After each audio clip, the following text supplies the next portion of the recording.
Let's look at Chapter 8, Lesson 6, Extension, representing decimals using a grid. Shade each diagram to match the number below it. It might help you to change it into a fraction first. So I know that the first one is 2/10. And I know that it can also be equivalent to 20/100 because I could have added a 0 to the end of the 2. Now looking at that, this is a 100th chart, so I'm going to shade in 20 of those, or 2 columns. For number 2, I have 650 thousandths, and I can write that as 65 hundredths as well because the 0 on the end doesn't matter. And I need to shade in 65 of these squares. I have 6 columns and 5 individual squares.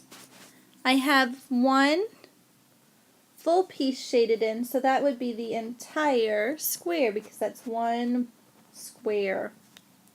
For number 4, I have 4 hundredths, which means just 4 individual boxes.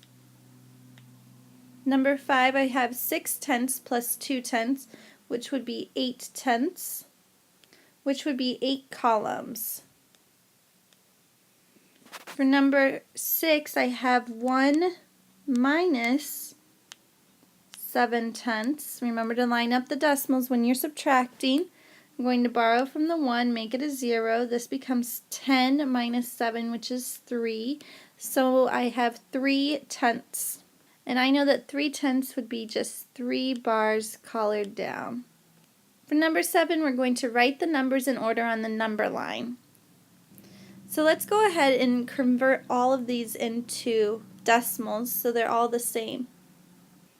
If I think about 1 as my start, I can divide it by 5 for 1/5.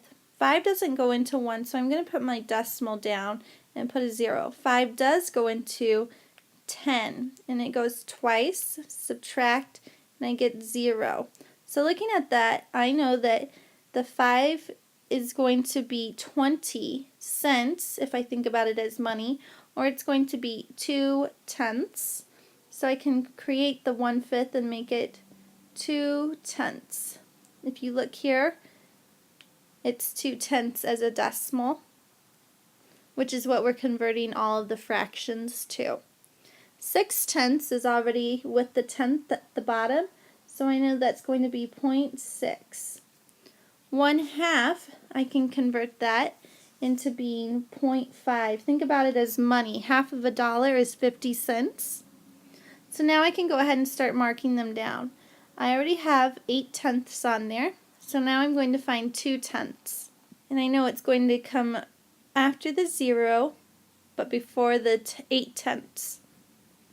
Now I have 5/10, and if that's 2, I have 3, 4, 5 right here. Now I have 71 hundredths. Well, I know 7 is here, and 71 hundredths would be closer to 70 hundredths, so this is 0.71. Now I have 708 thousandths. And I know that 708 thousandths would be closer to the 70, and I'm going to put that right here. Now I have 6/10, and I have 8 hundredths, which would be back here, because I know that 8 is between 10 and 0, and this one is 10 hundredths, or 1/10, which isn't up there. Then I have half, which I already put on, and then I have 92 hundredths. And I know that this is 90 hundredths, and then this is going to be closer, so I have 0.92 there.